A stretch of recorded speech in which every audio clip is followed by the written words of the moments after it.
Nuhi alaihi salam yang kashifu lahu dzalika wa yasilu ilal maqsudi wallahu a'lam. Yang artinya dan seyogyanya atau sepatutnya sepantasnya bagi orang yang berkehendak, siapa yang menginginkan kemenangan di dalam dunia dan akhirat, itu bahwa ia melazimkan atau mendawamkan atau membiasakan akan zikrullah, akan ingat kepada Allah itu selama hidup.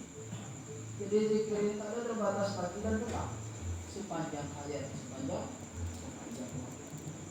artinya dulu zaman, sepanjang selagi hayat masih di dalam negara ini itu bersenantiasa ingat kepada kenapa para jemaah. Dan kalau kita lepas luput daripada ingat kepada Allah, kacau. Itu kenapa zikir itu tak baca putus, nak senang sepanjang hayat. Terus zaman sepanjang zaman. Kami tidak bisa menjauh daripada gangguan yang bisa mengotori, yang bisa merusak hati, yaitu dengan zikir. Maka mudah-mudahan diberi rezeki akan dia oleh Allah Ta'ala, bahwa ada dia dapat daripada kerajaan dua negeri, yaitu dunia dan akhirat. Jadi dengan zikir kepada Allah, mudah-mudahan kita dapatkan dua anugerah atau dua kerajaan, yaitu baik di dunia ataupun akhirat. Bahasa orang di situ yang sudah senantiasa ingat kepada Allah sepanjang hayatnya, sepanjang hidupnya, dia akan memperoleh kesenangan. Jangankan di akhirat, di dunia ada. Inilah makna jannatul mu'ajjalah yang disegerakan. Jadi belum masuk akhirat, masuk surga. Mana surga? Bagi siapa? Bagi orang-orang yang sampai dengan malaikat yang sudah kenal kepada. Kenapa dia kenal kepada? Karena senantiasa dia ingat kepada. Akhirnya sampai kepada pengenalan, benar-benar kenal kepada. Kalau kita ni ngapo masih belum kenal kepada Allah, masih kenal yang lain. Sebab itu sehingga kenal tak baca barang. Tatkala kita masih kenal kepada yang lain, barang pasti kita tidak akan kenal kepada yang menjadikan yang lain. Itu penyebab itu belum tak mudah-mudah untuk sampai kepada makom ma'rifat itu. Hilangkan ingat kita kepada yang lain. Maka saat itu jatuhlah kepada ingat kepada sendirinya Allah. Jadi mudah-mudahan bagi orang yang senantiasa berzikir dalam sepanjang hayatnya, memperoleh rezeki yang sangat besar, yaitu kerajaan dalam dua negeri, baik di dunia ataupun akhirat. Dan dimuliakan di dunia, apalagi terlebih lagi di akhirat. Dan mudah-mudahan dibukakan bagi itu akan ilmu, sebenar-benar ilmu, maka melihat dia barang yang tidak pernah dilihat oleh mata kepala. Jadi orang-orang yang sampai kepada zikir senantiasa dalam hidup akan diperlihatkan oleh Allah kepada barang sesuatu yang tak pernah atau dilihat. Dan itu mudah-mudahan dibukakan bagi diriku dan mendengar itu akan barang yang tidak pernah didengar oleh telinga. Telinganya selama itu pernah mendengar sesuatu. Dan ketika dia senantiasa di dalam zikir akan terdengarkan oleh Allah yang sebelumnya dulu tidak pernah. Allah tidak pernah dilihat, tidak pernah didengar oleh Allah. Dan mendapat ia juga akan barang yang tiada pernah dicita-citakan dalam hati manusia. Seluruh manusia tak pernah ada cita-cita seperti dia. Kalau Allah juga tak pernah terlintas dalam hati manusia. Dan dia inilah orang yang harus dibukakan bagi ilmu hakikat. Maka jika tiada dibukakan baginya akan sesuatu seperti yang demikian itu, artinya dia belum diperlihatkan sesuatu yang belum pernah dilihat oleh mata, belum diperdengarkan sesuatu yang belum pernah didengar oleh telinga, belum dilintaskan dalam hatinya sesuatu yang belum pernah terlintas oleh manusia maksudnya. Jadi maka jika belum dibukakan baginya sesuatu seperti yang demikian itu, maka hendaklah ia melazimkan atas zikir itu. Artinya membiasakan berzikir kepada Allah. Jadi itulah jalan. Maka bahwasan tak dapat tiada, artinya tak baca tidak, tak bisa, mau tak mau, tak dapat tidak dibukakan baginya. Seperti yang dan disampaikan dia pada maksud jika mengambil malaikat maut alaihissalam akan nyawa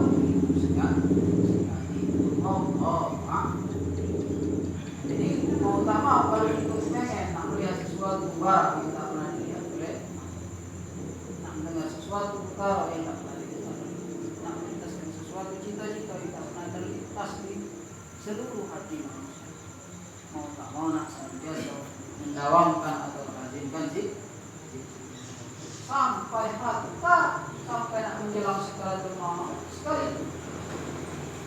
Jadi maksudnya lama ada ilah para jemaah ketika nak menjelang adzan kelihatan sesuatu perkara yang tak pernah diingat. Itu aja lalu tenggorokan bagi orang-orang yang mendawamkan zikir dan membiasakan melazimkan zikir kepada dalam semacam walaupun di detik-detik akhir kehidupan ini. Ini menunjukkan agar kita jangan berhenti berzikir sampai tetes darah sendiri, sampai hembusan nafas yang terakhir. Wallahu a'lam. Dan lagi juga siapnya bagi orang yang berkhulwat itu jangan mengerjakan ibadat yang lain daripada zikrullah itu. Jadi tatkala kita nak mengerjakan perkara khulwat, bersunyi tadi, menepi tadi, menyepi daripada halayak ramai, apa kali zikrullah. Jadi tujuan kita menepi, menyendiri daripada orang banyak. Agar hati ini tak ada lagi berisi dengan perkara-perkara yang diceritakan atau yang dibicarakan, yang didengar oleh telinga kita, yang dilihat oleh mata kita dari pekerjaan dikerjakan oleh orang. Dan barang pasti para jemaah, sekali kita berkumpul dengan orang banyak, kadang-kadang cuma kau jadi manusia, kali ini mau jadi manusia, kali bahkan kali bisa jadi manusia. Karena maksiat boleh dari kita, karena maksiat itu kita boleh dari kurang berbuat jahat, kita celok, kurang berbuat baik, kita bunyi, nah sama itu aja. Kalau kita tak sampai kepada yang menjadikan celok dan bunyi, masih besar. Kenapa? Karena kita belum siap untuk berkumpul dengan orang. Kita masih baik. Beda halnya kepada para hadirin bagi orang-orang yang sudah sampai makom tenang tadi. Karena pandangnya lah jauh ke depan, pandangnya sangat terang. Dia tak ada lagi tertipu oleh yang banyak, dunia beserta isinya yang banyak. Kenapa? Karena dia langsung dulu. Kita pandang satu, pandang satu, tak kelihatan lagi yang banyak, kelihatan satu. Itulah dia tak rusak lagi ketika dia berkumpul dengan orang. Jadi bagi kita yang masih rusak oleh orang banyak orang di perkumpulan dengan orang. Kapan berkumpul ngomongkan orang rusak. Kapan berkumpul nyari celor dan puji orang. Sibuk membicarakan kejahatan orang. Tak sadar itu orang jemaah. Kapan nyari meja, kita sahur. Tapi gawe ini ngomongkan sahur. Aku ngomongkan orang. Kapan ngomongkan di itu aku sahur, ngomongkan di itulah jalan akhirat. Itulah jalan sunyi. Masih nak senantiasa sibuk dengan aib kejahatan orang. Itu bukan jalan sunyi. Jalan orang banyak, gawe orang banyak itulah. Atau kita nak niru apa namanya, nambahin apa panjang barisan, orang banyak itu kalau gawe. Itu aja, jangan itu dengan jalan. Siapnya bagi orang jangan mengerjakan ibadat yang lain daripada itu. Kalau senantiasa kayaknya bersih, melainkan sembahyang fardu yang 5 waktu. Jadi selain zikir tadi, ketika datang waktu sembahyang ya, dan juga segala sunatnya rawatib, baik itu kuliah bagian dan 2 rakaat sembahyang sunat wudhu 2 itu boleh dikerjakan.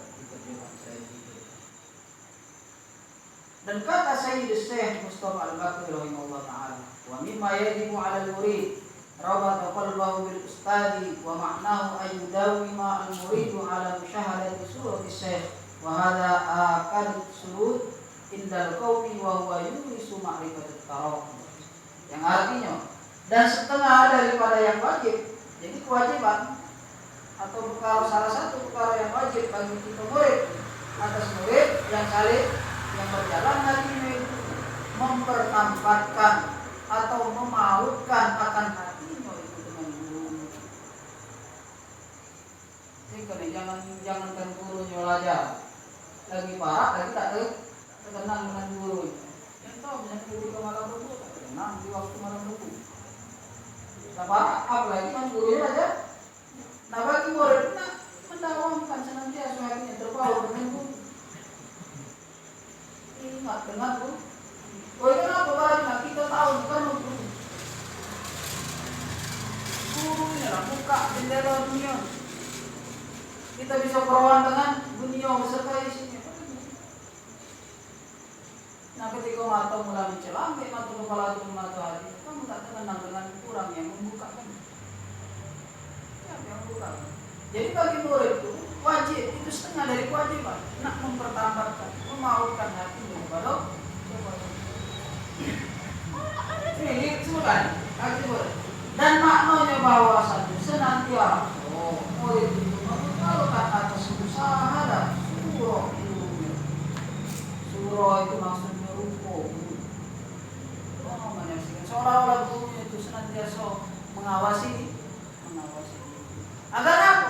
Agar tatkala kita nak melenceng daripada ajaran guru kita tenang seolah-olah guru yang masuk hingga malu kita keluar dari apa yang diajarkan oleh guru.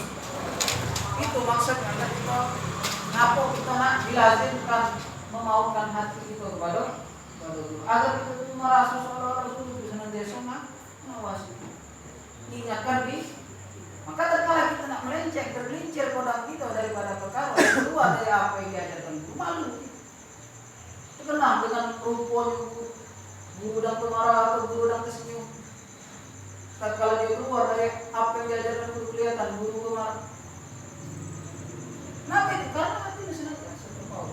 Nah itu setengah dari kewajiban murid yang menginginkan kemenangan tadi, baik dalam dunia ataupun akhirat. Yakni senantiasa melihat dengan mata hatinya akan berupose atau guru. Maksudnya tadi surah tadi. Inilah akad daripada syarat pada kaum ahli sunnah. Salah satu kewajiban atau syarat daripada kaum ahli sunnah dan yang itu mengusahakan makrifat makomnya. Jadi kalau kita nak sampai duduk di makomnya ini, salah satu nak senantiasa terpaut hati dengan guru. Karena itu yang diajari orang-orang ahli sunnah.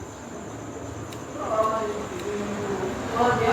luar biasa menghormatan, ta'zim, membesarkan, memuliakan. Jangankan itu kenapa seperti adat yang berlazim dengan murid terhadap guru. Jangankan guru lalu duduk di depan, guru lagi belum duduk, ketika melihat meja seolah-olah guru depan meja. Tak berani dia lewat sembarangan depan meja, gurunya sana.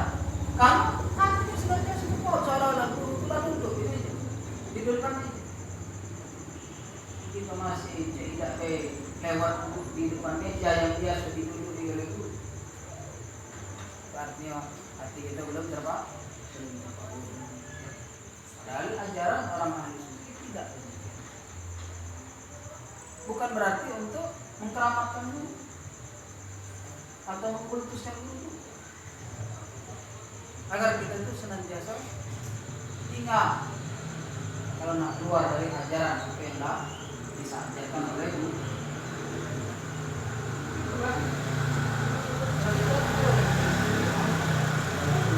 Lama dulu lagi itu lagi tak nama apa lagi nama jauh sampai jadi padahal itu salah satu jalan untuk menyampaikan murid itu kepada makom yang tinggi atau di tempat ketika dengan apa? Dengan dia ingat kepada guru.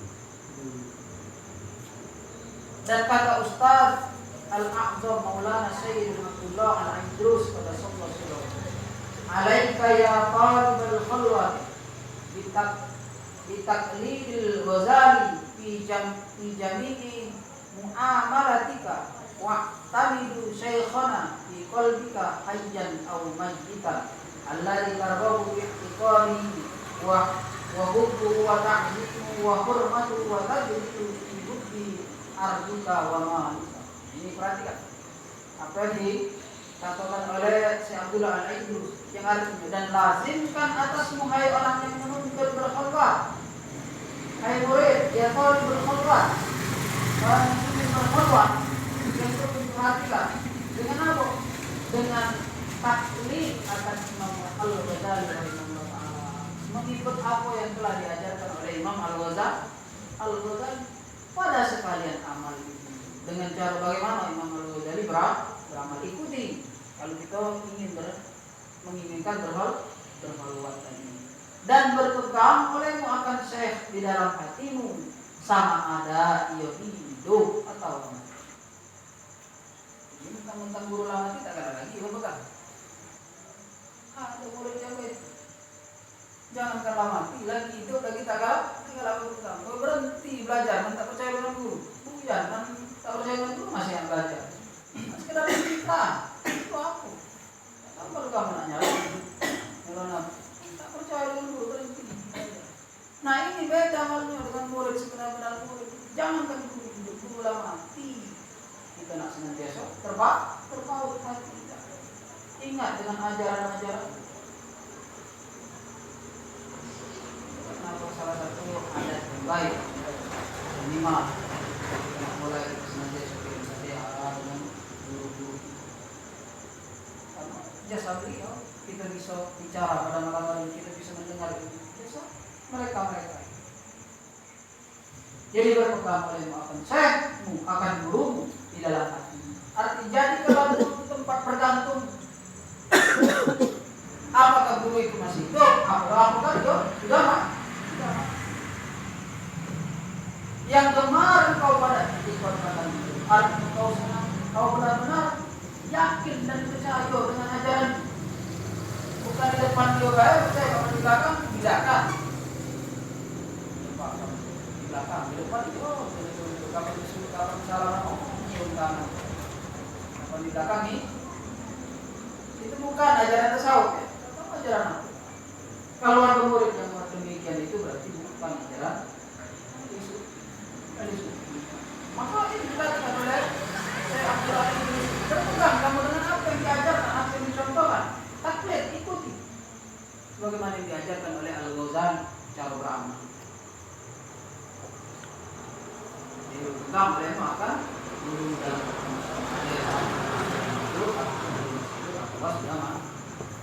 dan disemarkan itikad akan beliau dan kasih akan beliau dan membesarkan akan beliau dan menghormatkan beliau dan engkau berikan dalam kasih akan beliau akan dimuliakan dan harta. Jadi tatkala kamu dimuliakan dengan ketinggian ilmu, dengan ketinggian adabmu, hadiah akan itu. Jadi tatkala engkau dimuliakan seseorang karena ilmu, karena ketinggian adab, hadiah akan dalam hati. Ini untukmu kemuliaanmu bukan kemuliaan. Berikan kemuliaan itu kepada. Mudah-mudahan ini menjadi kebaikan bagi guru. Itu kalau ada saat yang dimuliakan orang dan bisa tenang, tak naruh guru, tak naruh gitu, kemuliaan tak naruh itu baca. Jadi bagi orang yang hati senantiasa terpaut dengan guru, kalau dimuliakan orang, dibaliknya kemuliaan itu. Wah dia orang kemuliaan. Kebaikan yang biasa dilimpahkan diberikan kepada karena guru aku tidak baik ini karena guru. Nah ini orang yang beradab, ini murid yang benar, ini ajaran tasawuf. Jadi ketika dihormati dan dimuliakan, jangankan dimuliakan, bahkan serahkan. Tatkala kita bersedekah, ikatkan sedekah itu karena atas nama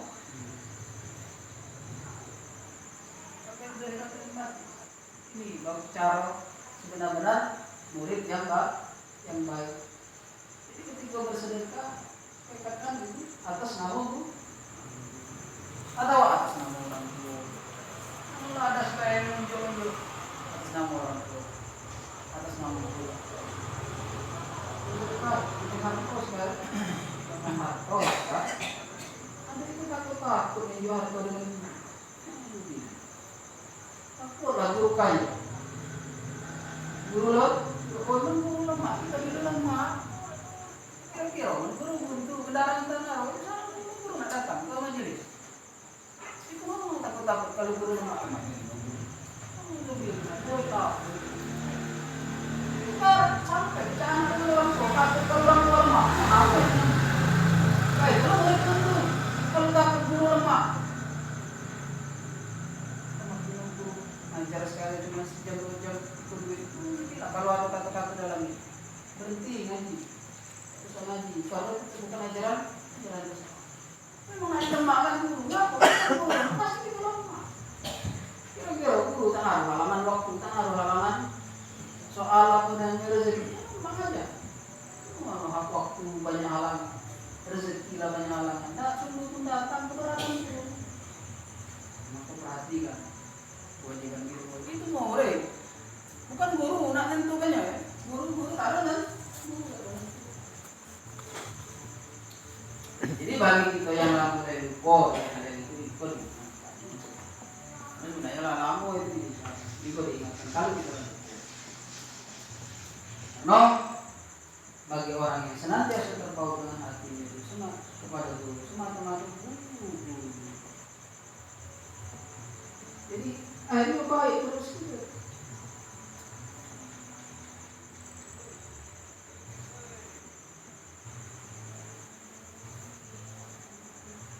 Dan lagi ia berkata, Abdul Halid terus tadi ya, wa yakuna fi khalwati mustahdiran zakar zikru rabbahu mutakhayyilan ismu nabihi mutasawwiran surat al-Ghazali wa surat syaikhuhu ilaihi wa nahar. Jadi yang artinya dan hendaklah atau siapnya sepatutnya adalah di dalam halwatnya bagi kita murid. Tatkala kita berhalwat, apa yang menghadirkan akan zikir kepada Tuhan, ingat kepada Tuhan.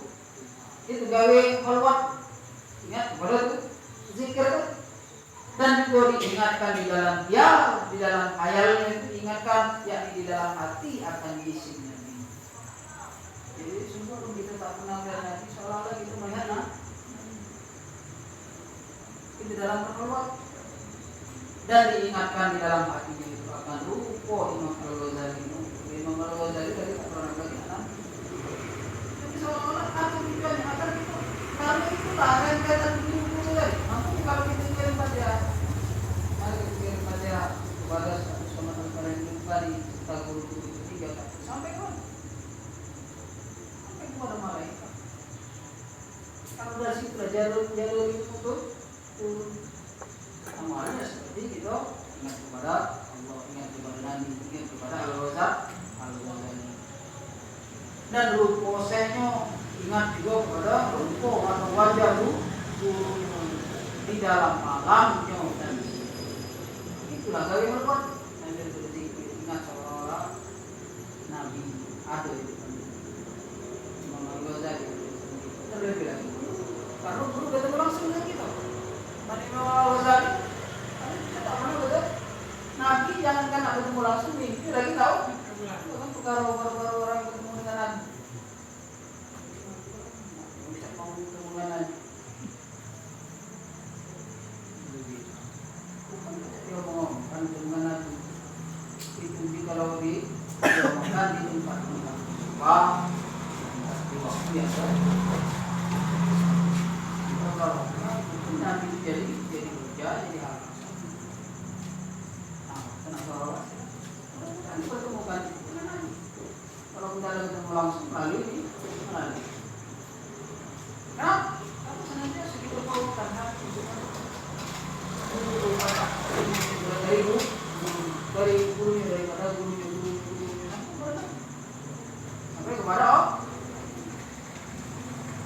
inilah yang dilazimkan atau yang mesti dilakukan salat atau berhol. Dan lebih diteruskan dan demikian lagi menyebutkan oleh Syekhana Al-Waliullah yang kamil mukammal Syekh Muhammad Saman akan kaifiyat tata cara berbuat dan segala syarat dan segala adab di dalam kitabnya yang bernama Tufahatul Kutubiyah di sudut Thariqatul Muhammadiyah dengan katanya wa min jumlati ma yujahidu bihi al-muridu nafsahu bil khalwati al-mufidati allati istalaha alayya ahli tariqati wa qabidun ala tazami syurutiha kullun min ahli tawfiqi wa bihadhihi al-khalwati yasta'inu al-muridu ala riyadati nafsahu fa in kana muridu yuqaddimu sirahu ala riyadati nafsahu la yakunu rijalan illa bin nadir, yang artinya dan setengah daripada perhimpunan suatu yang memerangi dengan dibawa oleh murid akan nafsunya itu, yaitu dengan masuk di dalam khalwat yang memberi faedah akan dia yang telah diistilahkan atasnya oleh ahli tarik itu. Jadi cara kita nak memerangi hawa nafsu itu bagaimana? Kenapa kita senantiasa kalah oleh hawa nafsu? Selalu mempertemukan hawa nafsu, tak aja ada hawa. Berkumpul dengan orang banyak, itu benda orang banyak. Orang melihat orang kalangan, nak dekat, melihat orang berpolitik, tak maksud, duduk tak berpolitik, ada nak berpolitik. Itu orang banyak. Sehingga akhirnya kita mempertemukan cara, salah satu tata cara atau kaifiat untuk menghindari atau kita bisa mengalahkan nafsu tadi dengan berhol. Kalau itu ya dijalankan oleh ahli sufi. Inilah tariqah ahli sufi, jalannya ahli sufi, cara dia mujahadah memerangi nafsu. Dan memberati akan murid itu juga ditekankan bagi kita murid atas melazimkan nak membiasakan akan segala syaratnya, nak memenuhi segala syarat-syarat berhormat itu akan tiap-tiap orang yang diberi Allah Ta'ala akan dia ahli bagian demikian itu daripada orang yang ahli tahu. Jadi kalau kita nak disebut ahli, namanya syarat ahli sufi yang mengikuti jalannya ahli sufi, nak memenuhi syarat. Jadi juga ditekankan wajib kita memenuhi syarat-syarat yang dibutuhkan agar kita bisa digolongkan golongan orang-orang yang mengikut jalannya ahli sufi atau tariqah ahli sufi. Dan dengan berkhalwat itu menolong akan murid itu atas membaikkan akan dirinya itu. Kemudian kita belajar berkumpul dengan orang banyak, pasti kurang kejahatan. Melalui lisan, melalui mata, baik melalui tak. Kalau orang banyak, kadang-kadang kita lisan, kadang kita sekedar gurauan baik atau main-main baik, ternyata menyakiti. Karena kita tak sadar orang sakit hatinya gara-gara lisan. Boleh berkumpul dengan orang baik. Jadi nak banyak mengurangi perkumpulan yang tidak sesuai dengan hak. Kalau terpaksa itu sekedar hajat kalau orang pelunian baru betul. Mantap pelunian kurangi. Kenapa? Semakin banyak kita berkumpul akan semakin banyak kesalahan yang kita lakukan. Kenapa? Karena kita masih memutasi, masih pemula, belum ahli. Beda dengan orang ahli kita, dia tak rusak lagi dengan orang banyak.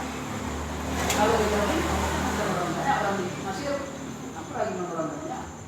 Namanya orang banyak kan tak banyak macamnya pasti kita tertidur. Paling tidak salah satu dari banyak macam tadi. Jadi dikuatkan kita memenuhi syarat. Dengan berkhulwat tadi akan menolongi itu akan membaikkan diri.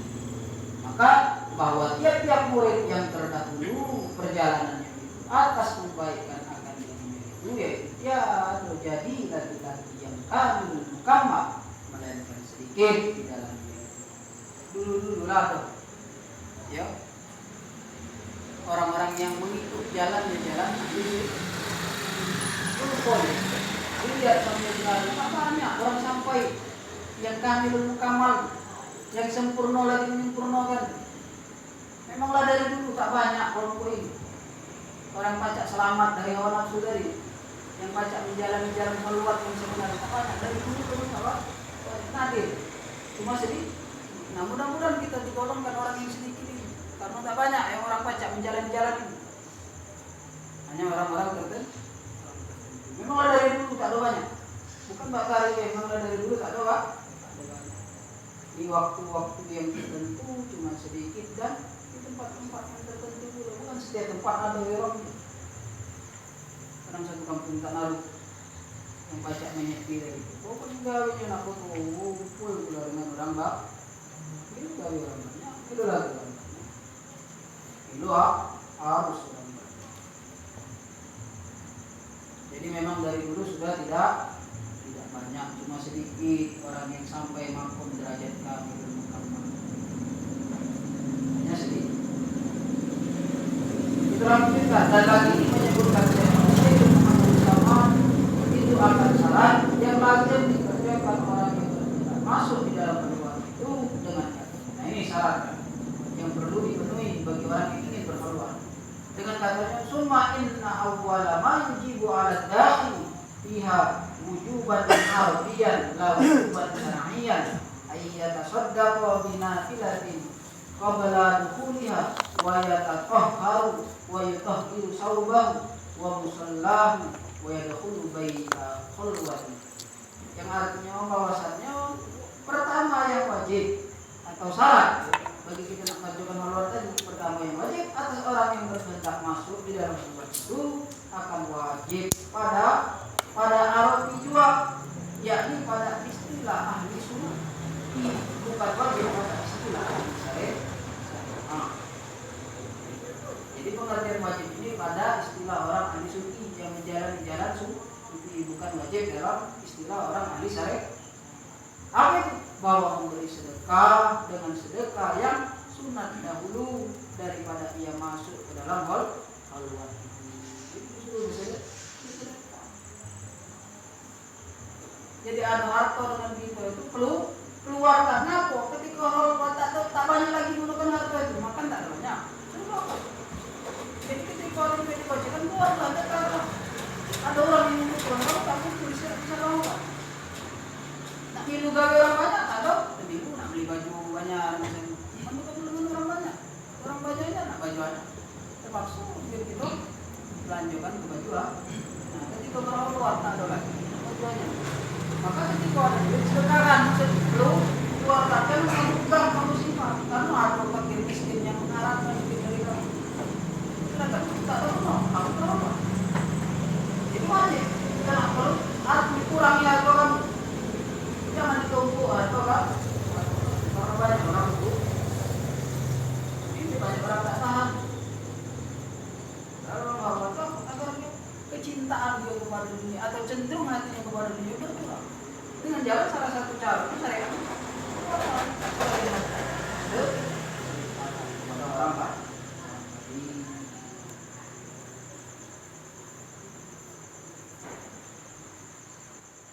Dan lagi seyogyanya bersuci daripada hadas yang besar dan hadas yang kecil, karena berkhulwat itu di tempat yang suci dan juga tempat yang suci.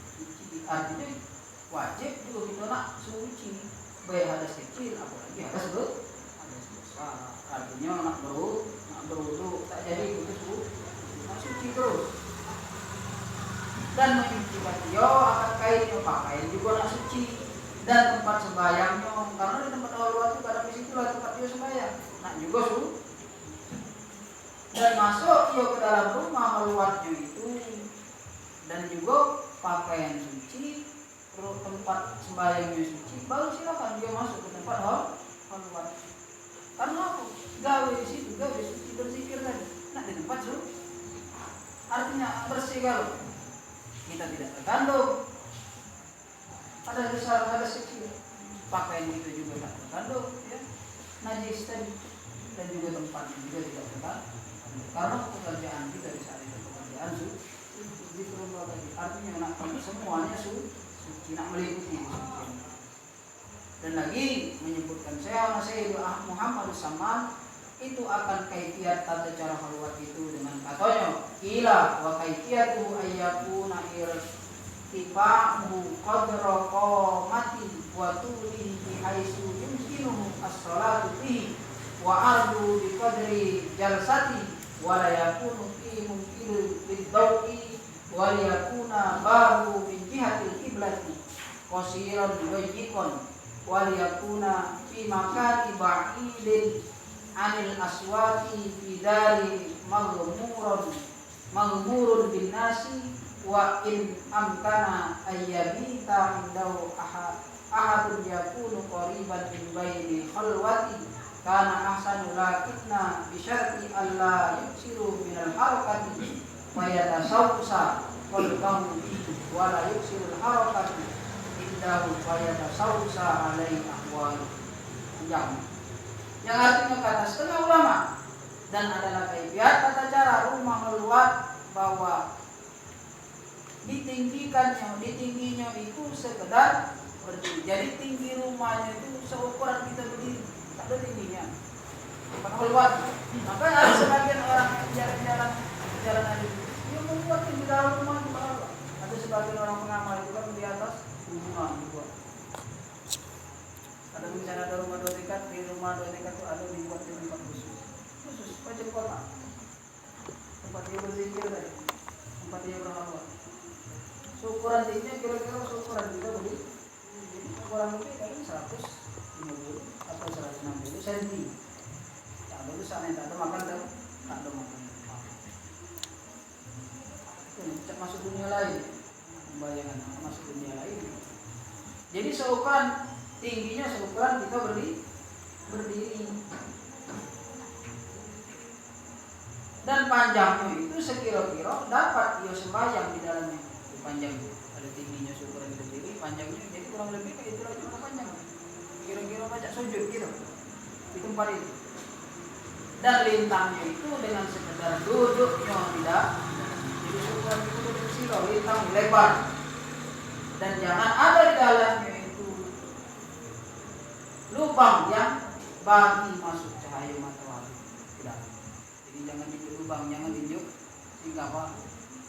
Jangan dijuk sana itu apa namanya agar cahaya masuk. Artinya gelap. Dikajar semua yang dibuatnya tempat agar cahaya tak ada masuk. Jangan dibuat lubang agar cahaya masuk matahari bisa masuk ke dalamnya. Dan hendaklah ada pintunya itu daripada pihak kiblat. Jadi walaupun nak dibuat pintu arahnya diarah kiblat, padahal dia pendek lagi. Itu pendek lagi. Jika mundur, pas-pasan bedanya badan. Oh tempatnya lagi kecil, apalagi lawang tempat tadi ukuran kita besilau. Jadi pintunya kira-kira lebih kecil dari tempat kita besilau. Jangan besar. Dan adalah halwat itu di dalam tempat yang jauh daripada suara manusia.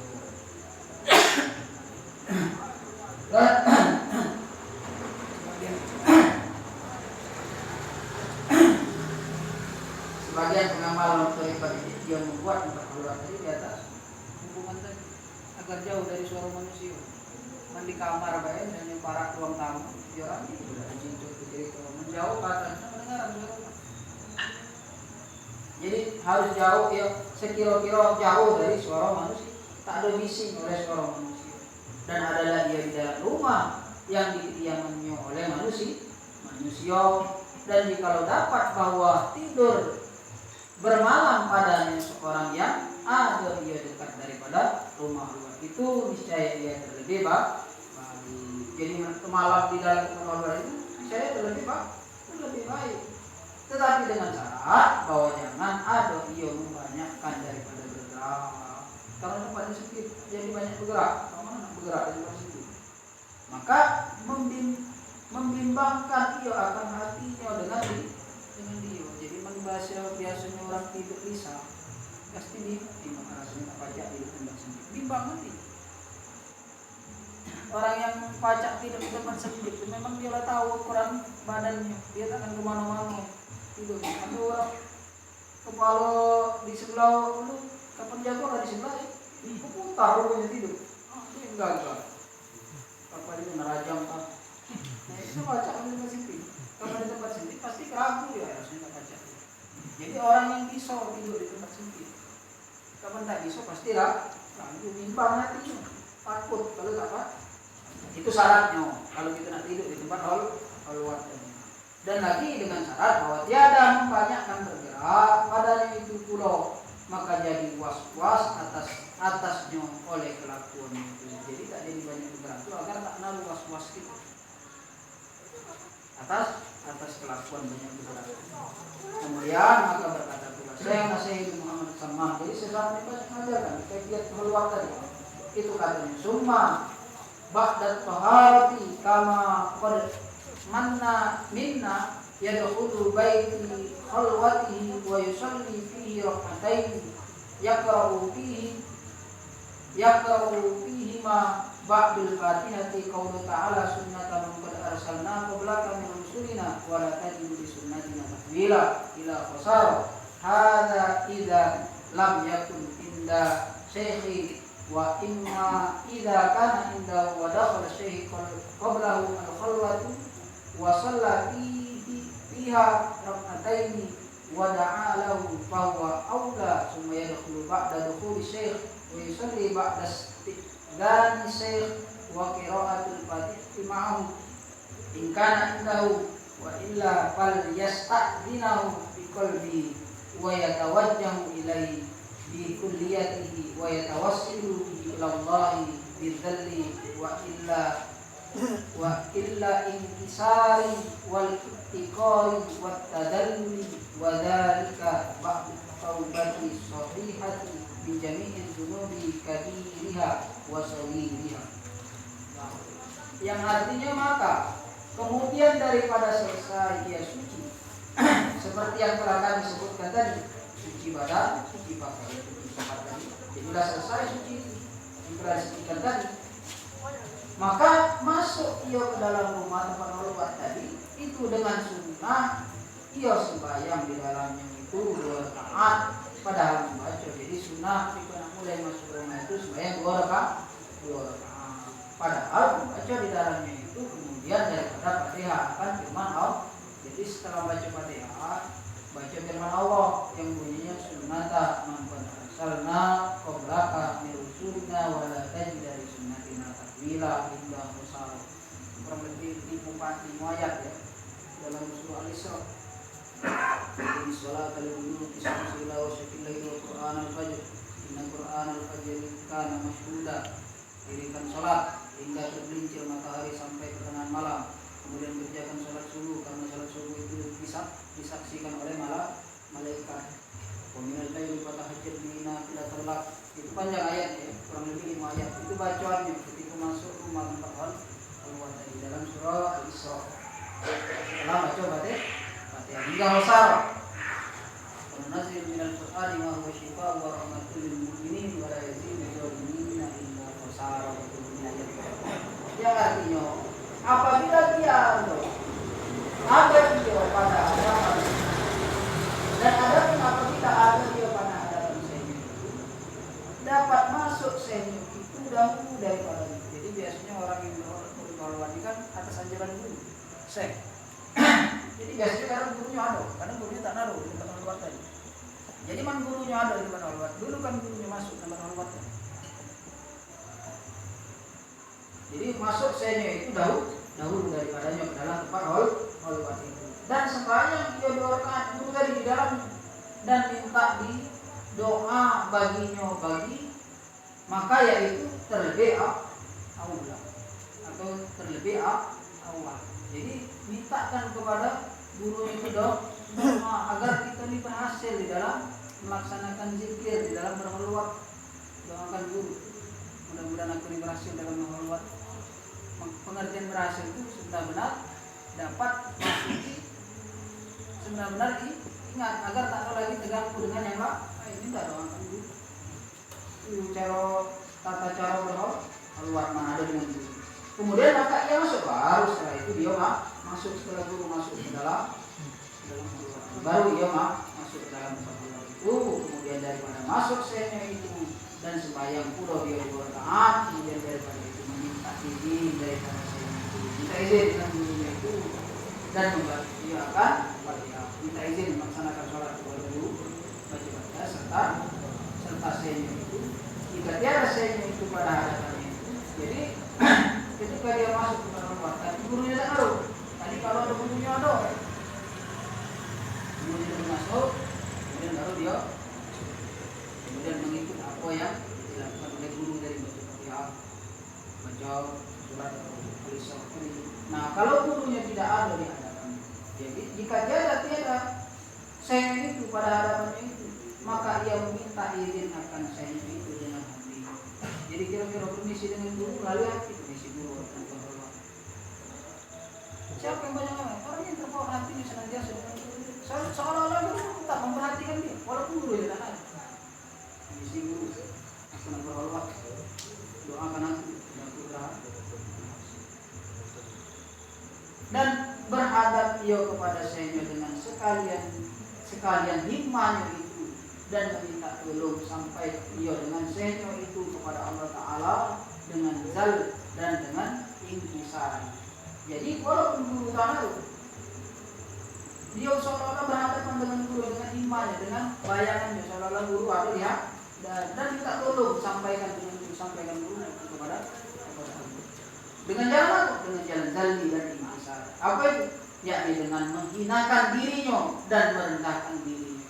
Jadi jalan agar kita sampai kepada sebenar-benar kenal atau sampai kepada Allah dengan jalan zalmi dan inkisar. Zalmi dari menghinakan, inkisar itu merendah. Merasa banyak dosa, merasa tak punya apa, merasa tak pantas. Itu cara berdoa. Dan juga iktikor. Apa iktikor? Yaitu dengan sangat dia berkehendak kepada Allah Ta'ala semata-mata hajatnya kepada Allah, tak lain-lain dari doa. Ini iktikor ya. Iktikor kita semata-mata hajat itu kepada Allah. Dan kadang yakni dengan menggunakan dirinya adalah yang itu kemudian daripada taubat yang seni. Nah inilah sebenarnya taubat, menghinakan merasa banyak dosa, banyak lupa, banyak lalai. Dengan jalan berhalwa itu agar kita kembali kepada ingat kepada Allah yang selama ini kita ingat. Nah inilah taubat yang sahih, yang benar daripada segala dosanya. Sama ada itu dosa yang besar atau dosa yang kecil, sama ada itu dosa yang kecil atau dosa yang besar. Dan lagi berkata pula, saya masih Muhammad Salman itu dengan kata yang wanimah yang bagi lil mutakhalliti as-sifat inda muraqabati bi ayyakuna suja'an muqaddiman adil qalbi inda sama'i zuqati aw sihati aw ma yazharu lahu fi khalwati min barqi wa anwari wa mukashifati wa asrari wa hawati wa awali wa ma'ari wal yahdari biman jilfati wal waqufi ma'aha fa innahum hijabun wa disababi dhalika inadi ya asiral mukashifat wal karamat wal khatirat bal yakunu mimman dakhala billah la syai'un siwa al-maqsudul a'zam wa yanbaghi an ya'rifa qadra hadhihi ni'mah haitsu qurbihi wa adnahu wa ja'alahu mimman istatahu wa sifat wal dukhulil khalwati ibahu wa yuksiru minal hamdi wa syukri lahu ta'ala ala ma'aula, yang artinya dan setengah daripada seyogian atau sebatas bagi kita masuk ke dalam kekuatan tetap hati semata-mata kepada Allah. Jangan sampai hati itu masih terkencang kepada yang lain daripada Allah. Jadi ketika berkhulwat tetapkan hati kepada Allah ketika berkhulwat, bahwa hendaknya berhati tiada takut akan sesuatu, padahal ia hadir hati ketika mendengar suara yang bertangkik seperti halilintar atau suara berteriak yang keras, atau melihat barang yang zuhir baginya di dalam keluar daripada cahaya berkilat-kilat atau daripada beberapa nur dan mukasyifat dan beberapa rahasia yang agib. Jadi dalam keluar itu ada suara, tapi timbul suara-suara. Kalau di tempat sepi ada keluar suara halilintar. Tak naruh hujan, ada tiba-tiba ada gelegak bunyi hujan, tak naruh angin tanah. Orang yang mengeluar, kadang ada suara orang berteriak. Itu kita dari dunia lain tadi. Dunia lah. Kemudian kadang ada melihat cahaya, ada nur-nur, ada yang sesuatu rahasia yang ajib-ajib, atau khawatir, dan khawatir yakni suara yang didengar berkata-kata yang tiada bagi nyuruh. Jadi khawatir itu ada suara tak naruh orang ngomong dengan itu. Itulah khawatir namanya. Dan amarif, yakni beberapa makrifat, yang beberapa pengetahuan yang didapat di dalam Allah. Tiba-tiba dia mendapat pengetahuan. Kira-kira seperti ilmu lagi belajar tak pernah tiba-tiba tahu. Itu ma'arif namanya. Tiba-tiba beberapa makrifat, yakni beberapa pengetahuan yang didapat di dalam Allah itu. Maka hendaklah ditakuti daripada berpaling kepada sekalian yang demikian itu. Jangan berhenti. Karena itu sebenarnya gangguan. Yang kamu ketika mendengar suara Allah mau mendengar, hati-hati. Makanya orang-orang di jalan terikatnya ada yang tergelincir dalam paham. Maka hati-hati. Bahasa waktu bukan mencari kelebihan. Kira-kira orang kamu berhalwa tiba-tiba sejadah terbang. Nah ini kamu sampai. Bukan ada nunggu nyari sejadah terbang. Hati-hati. Ada orang yang demikian itu ketika membaca berzikir itu yang itu dicari. Sejadah terbang. Apa yang itu dibesarkan? Mereka hati-hati itu yang pengganggu untuk sampai kepada Allah. Diganggu. Mungkin bisa bingung. Angkatkan sejadah. Tak perlu nampak itu.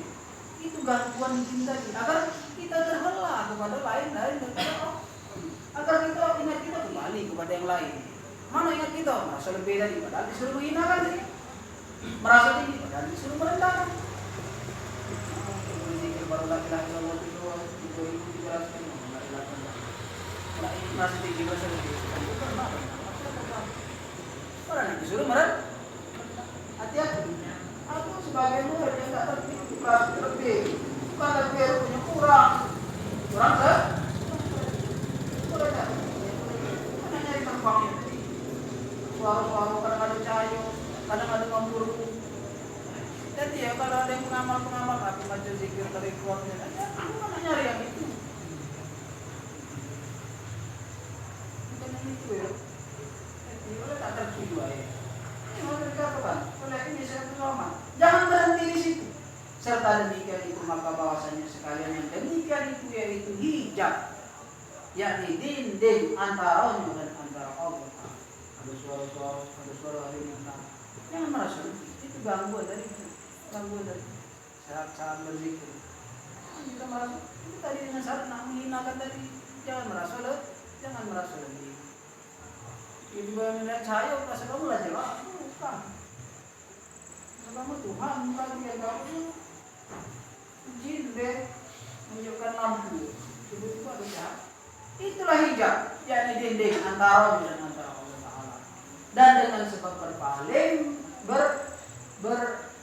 berpaling kepada yang demikian itu diseru baginya dengan perkataan Sayyid Ibnu Ruslan di dalam kitabnya. Jadi Ibnu Ruslan mengatakan secara berhormat tadi, ya asiri al-mukasyifat, yakni hai orang-orang yang ditawan oleh mukasyifat, yang tersingkap hijab. Awas kita bisa tertawan dengan tersingkapnya hijab. Tiba-tiba tembus pandang gitu. Awas. Kita tertawan dengan tersingkapnya hijab. Itu Ibnu Ruslan dalam syarah Ikam. Hai orang-orang yang ditawan oleh mukasyifat, dan hai orang-orang yang ditawan oleh karomah, kelebihan-kelebihan, baca terbang, baca ngilang. Itu karomah kan. Tertawan gitu kalau kita memandang itulah sampai. Itu tertawan Ibnu Ruslan. Hai orang yang ditawan oleh karomah, hai orang-orang yang ditawan oleh segala khatirat, lintasan-lintasan dalam hati. Itu tertawan kalau urus Islam. Di saat kita menjalankan hormat, tiba-tiba kelihatan waktu kejadian yang akan datang kita tahu. Kan disingkapkan ini. Awas, kita tertawan kalau kita menganggap itulah benar. Menganggap itulah hijab penghalang kita antara Allah dengan hati-hati. Pengamal itu ya. Itu kan orang tak paham iman itu bagaimana mencari kemudian kan. Padahal dari itulah penghalang dia untuk sampai kepada Allah. Yang ditawan oleh keramat, merasa itulah benar. Kocak ditawan oleh keramat, tertawan gitu. Itu merasa lanjut. Padahal sarannya tadi kan nak tetap menghinakan, nak tetap merendahkan. Semakin banyak kelebihan yang kita bawa, semakin kurang. Merasa bukan baru saya kat dua kelebihan mulai. Tak ada lagi lebih dari ini. Rasanya pacak gak? Pacak gak? Itu bukan ajaran pasar, bukan ajaran pasar. Mungkin baca itu maksudnya lebih-lebih lain. Tetapi hendaklah engkau jadikan dirimu itu daripada orang yang masuk akan khalwat itu billah. Jadi tujuan kita berkhalwat billah yakni dengan pertolongan Allah. Kamu baca berzikir tolong Allah. Kamu baca terbang tiba-tiba terangkat, kamu tak ada merasa kelaparan walaupun tak makan berhari-hari, tolong Allah. Itu makna billah. Bukan karena kamu sudah sampai dan tak kelaparan lagi, makan kelima. Bukan tolong Allah. Merasa juga, itu dua hari tak makan. Makanya kadang orang istilah malah kosong mungkin 3 hari itu malah tak tidur. Yang kau terus, tolong Allah. Apa boleh baca? Kan kalau kita lah sampai. Itulah nabi. Itu dalam tata cara berdoa dengan pertolongan Allah. Atau lillah yang dikarenakan Allah Ta'ala. Kenapa kau berdoa karena Allah? Atau billah yakni di dalam semata-mata ingat akan makrifat akan Allah Ta'ala. Tiada karena sesuatu yang lain daripada Allah yang yaitu sebesar-besar maksud di dalam berhal. Itulah tujuan billah. Bukan mengharapkan yang lain-lain daripada yang demikian. Itu tujuan sebesar-besar dalam berhari-hari kita berhalwat itu. Bukan agar baca lain daripada orang lain. Tiba-tiba keluar dari hormat banyak kelebihan, pacak kalau jadi orang pintar. Bukan. Hanya gitu, tak perlu nak hormat jadi orang pintar. Ya, jangan. Kalau itu tujuan hormat artinya salah. Bukan hormatnya ahli su. Banyak ahli yang lain juga mengatakan hormat. Bahasanya macam-macam. Jadi itu orang Jawa kalau macam-macam istilahnya. Kalau ini apa namanya, aku tak perlu tertipu. Istilahnya tim kuasa tadi, kadang menjapur tadi, kadang 40 hari 40 malamnya, aku tak tidurnya jadi menjap. Bukan, hormat itu bukan hormat itu tapi bukan yang ini. Jadi tujuan orang itu tidak ada. Inilah semata-mata atau inilah semata-mata di dalam ingat akan makrifat kepada Allah.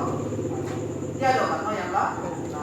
Inilah sebesar-besar maksud dalam berkhulwat tadi kita maju zikir tadi macam-macam zikir sesuai yang diajarkan oleh guru.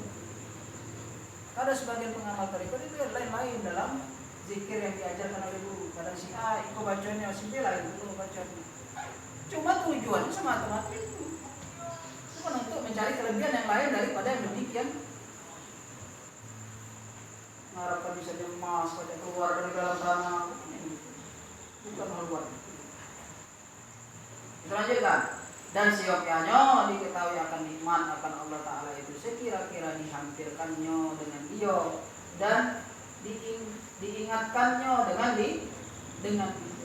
Jadi tujuan kita dalam berdoa kita ingat nikmat daripada Allah. Agar kita senantiasa ingat kepada nikmat Allah dan dihampirkan dia dengan ingat senantiasa ingat daripada Allah.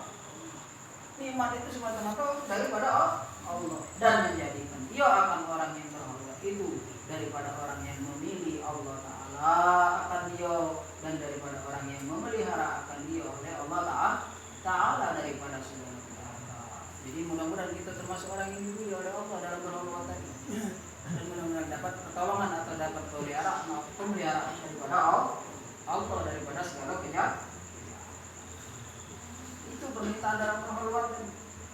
kalau merasa berlebih itu tak terpelihara oleh orang yang itu kejahatan. Merasa tinggi itu kejahatan, merasa mulia itu kejahatan. Kapan keluar selesai halwat mulai merasa tak berdosa lagi, itu tadi kejahatan. Tak terpelihara. Maka minta kita berlindung pada Allah. Pelihara kita daripada kejahatan baik zahir maupun batin, maksiat baik zahir maupun batin. Kejahatan kalau merasa mulia itu kejahatan, merasa lebih itu kejahatan, merasa baca itu kejahatan. Awas, memang dalam bahasa orang dia diberikan kelebihan daripada orang yang tidak mengamalkan yang demikian itu ada kelebihan tadi. Jangan melihat tadi tersingkap hijab tadi. Hati-hati, nak teruslah merasa jangan merasa kapan merasa bukan itu ajaran keluar ahli sufi. Wah, itu banyak macamnya jalan. Dan karena masuk halwat itu memberi Allah Ta'ala akan dia makrifat, akan dipilih, akan agar kita memperoleh pengenalan kepada Allah. Lanjutkan, dan seyogyanya bagi orang yang masuk di dalam halwat itu bahwasanya ia membanyakkan daripada mengucap alhamdulillah. Zikir alhamdulillah dan membanyakkan syukur akan Allah atas nikmatnya yang didapatnya daripada beberapa rahasia yang di dalam halwat itu. Jadi ketika kamu mendapatkan rahasia, tersingkap segala rahasia dalam halwat itu nikmat daripada Allah. Bukan karena kamu lebih, itu nikmat Allah. Dan jangan hirau kepada sesuatu yang didapatnya daripada segala rahasia dan hanya saja semata-mata ia berada kepada Allah Ta'ala. Jadi kamu sudah terbuka tadi ya, sikap bijak itu rahasia-rahasia tadi. Jangan hirau dengan itu, jangan tertuju kepada itu. Karena ketika akal berpikir, hati merumu tertuju kepada rahasia-rahasia yang dibukakan di saat berhalwat, terlalaikan kamu daripada ingat kau. Lepas luput kamu daripada tujuan sebenarnya, tujuan sebesar-besar berhalwat. Padahal tujuannya agar kita senantiasa hati berhadap kepada Allah, bukan kepada rahasia tadi, bukan kepada tersingkap hijab tadi, atau kelebihan-kelebihan tadi, bukan. Dan lagi menyebutkan syekh kita yang tersebut itu dengan katanya, summa ba'da hada yahtaju ila ma'rifati ayatu sifatin min al-asma'i wal adhkari wal ladhi wa ma'lumu wa makruhu inda ahli hadhihi tawifah al-akhyaru wa ma lakinuhu ustadu wa amaruhu bihi fal wazibu alaihi wa yulazimu fa inna fihi sa'adatu wal fallahu wa man lazima ala dzalika zuhur alaihi anwaru as-sabah. Artinya, maka kemudian daripada yang tersebut tadi, maka berkata orang yang masuk di dalam halwat itu kepada mengetahui akan zikir yang disebutkan di dalam halwat itu. Jadi agar kamu makrifat kenal kepada zikir yang disebutkan di dalam saat halwat, maka berkendak orang yang masuk dalam halwat itu kepada mengetahui akan zikir yang disebutkannya di dalam halwat itu, dan daripada beberapa asma dan daripada beberapa zikir. Itu tujuan kita masuk berhalwat, agar kita kenal, tahu dengan namu-namu, dengan zikir-zikir yang kita baca di dalam di saat berhalwat, dan adalah yang telah maklum dan yang tetap pada orang yang ahli thariqah, yakni sufi, yakni ikhtiar itu yaitu zikir yang ditalkinkan akan dia oleh ustadznya. Jadi manus beda zikir ketika kita berhalwat, apa yang diajarkan oleh guru. Jangan muat-muat suara. Macam kita ada zikir thariqah kita, pakai lagi itu. Tak usah nak ditambahi, yang nak dikurangi. Jangan muat-muat macam-macam. Jangan nambah-nambah lagi yang lari ajar, lagi tak kelasin gitu. Nak ditambah-tambahi. Jangan melebihi jatuhmu, kurangi. Jangan macam-macam. Apa yang diajarkan dulu? Itu yang kita lakukan oleh guru ya. Jangan dilebihi, jangan dikurangi. Yakni oleh guru-guru yang bersih itu dan menyuruh ia akan dia dengan berzikir itu, maka siapkannya mengekalkan dia atasnya dan melazimkan dia akan dia, maka bahwasanya di dalam melazimkan yang demikian itu di dalam halwat itu dapat bahagia dan dapat kemenangan. Jadi kalau kita melazimkan berzikir dengan apa yang zikir yang diajarkan oleh guru, yang ditalkinkan oleh guru, mudah-mudahan kita dapat kemenangan. Mana sebenarnya kemenangan adalah ketika keluar dari, lepas kita dari halwat tadi, hati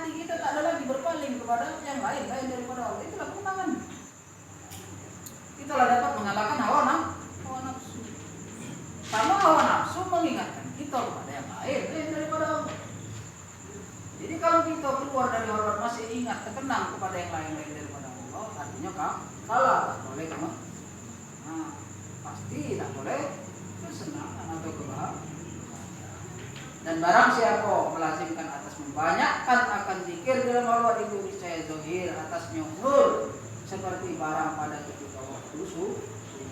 Jadi siapa yang lazim dalam berzikir saat halwat itu, maka dia akan mendapatkan atau zahir nyata bagi sesuatu nur cahaya seperti ketika waktu subuh. Di tempat gelap itu tiba-tiba datang yang ada seperti waktu subuh. Itu yang biasa tidak dapat ternyata pada orang yang mengamalkan zikir di dalam berhalwat.